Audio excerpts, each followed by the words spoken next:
Sa int is pwedeng negative to positive. Sa float is pwedeng negative to positive but with decimals. Sa character is mag-store na siya single characters sa char. For example, A, B, and ang character is pwede siya, nakasurrounded gihapon siya sa single quotes na. So next is Boolean, stores values with two states, true or false. So diri kasagaran siya sa pang-decision making. So sa Java is naa siya declaring variable name. This means that i-tell nimo kang Java ang data type ng variable and ang variable name. So diri wala pa ka naghatag og value dira sa variable. For example, kani declaring a variable na siya data type and my age. When you say my age, kana ang variable name nato. Gi-declare nato siya. Then sunod, assigning variable. This means giving a value to a variable after it's been declared. So after ma-declared, i-give na nimo kung unsa ang variable name and mag-assign na ka. So diri di ba may age diri So gitawag nato diri my age. Tapos gi-assign na nato siya value. Next is initializing variables. When we say initializing variables, is combination na siya ng declaration and assigning or assignment in one line. So diri so naana siya data type, string, then kani ang variable name, and at the same time naana pud siya value. So I hope nasabtan. So sa printing variable is ang print ln or print or system.out.print is a method na pwede lang siya maka-output or display ng mga variables. Tapos, to combine both text and variables is pwede ka maka-use of plus character. You can also use plus character to add variable to another variable. So, para ma-add mo mga variable plus another variable is pwede ka magamit ng plus. So, when it comes to numeric values or gusto niyo mag-add or sa operator is pwede po ka makagamit ng plus character. So rules for naming a variables in Java. So we can use letters, numbers, underscore, and kanang $sign. So kana siya. And must start with a letter or underscore or $sign. So dapat mag-start siya sa letter. Dili siya pwede mag-start again sa number. And dapat wala siya yung mga spaces. Use lowercase first in the first letter. So, sa first letter sa variable name, kailangan magamit ka lowercase letter. Case sensitive siya. So, as I said earlier, is ang capital letter and ang small letter is like siya i-treat ng Java. Don't use Java keywords such as integer, boolean, string, inana. So, dili dapat ka mag-use ng Java keywords kay mag-error na siya. Data types. When we say data types, ito siya i-categorize that tell the computer what kind of data you're working with, such as numbers, text, or false values. So sa Python, dynamically type na siya. So pag sinabi natin dynamically type, you don't have to tell the Python kung unsa ang data type niya. It figures it out in its own.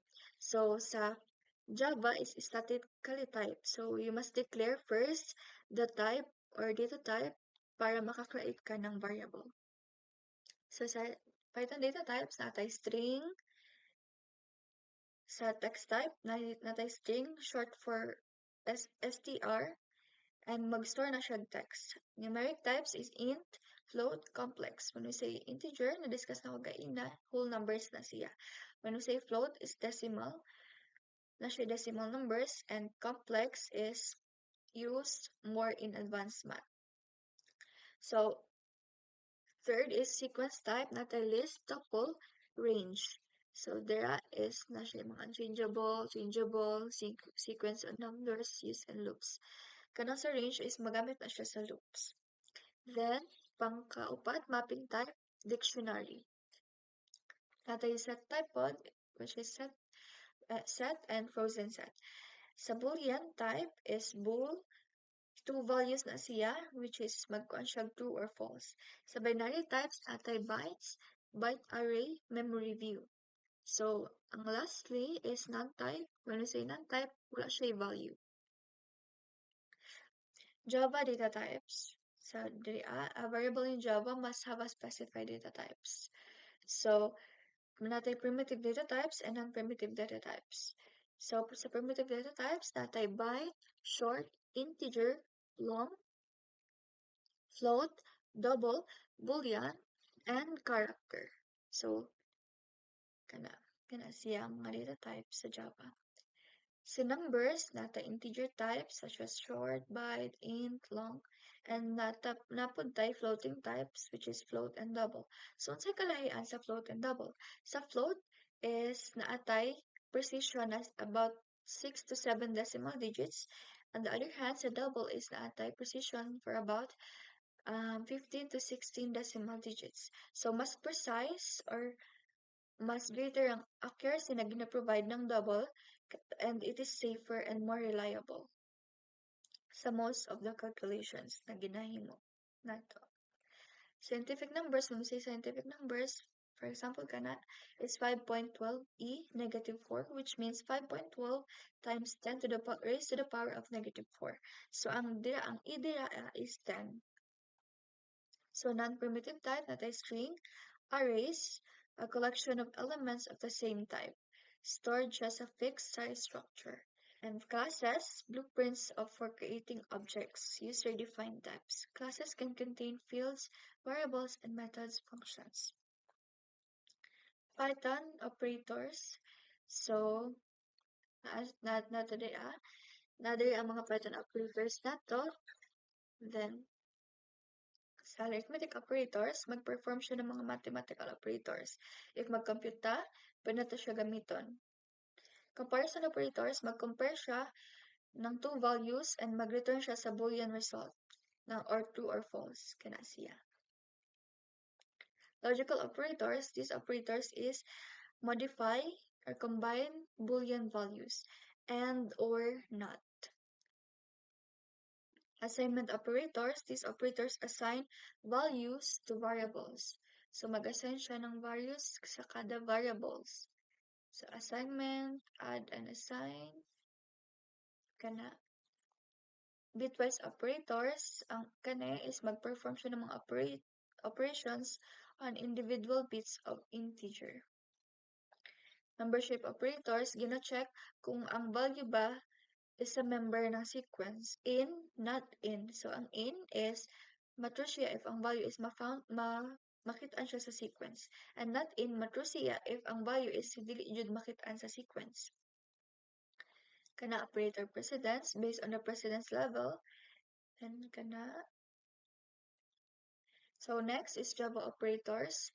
Symbols that instruct a compiler to perform specific operations on one or more operands. So, naadara ang mga operators niya. So, same gyapon sa Python is not arithmetic operators. Mag-perform siya ng mga mathematical operations. Relational operators are related ba sila sa isa't isa? Compare two values and mag-return siya Boolean result or true or false. Logical operators, kana siya, para mag-combine or modify sa Boolean values.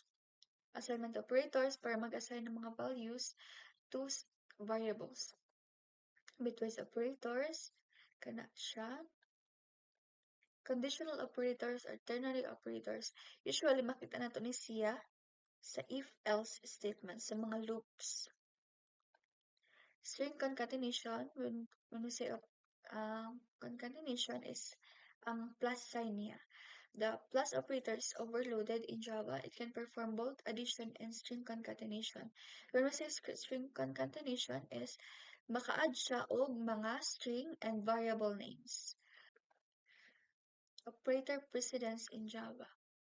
So, katulad ng kagaina na apoy rules ang Java, katulad po siya ng math na naay PEMDAS. So, I hope nasabtan ninyo ang akong discussion karon nga adlaw karong module 3. And if ever na naami question, comment down below. Thank you for watching and I hope you enjoy my video.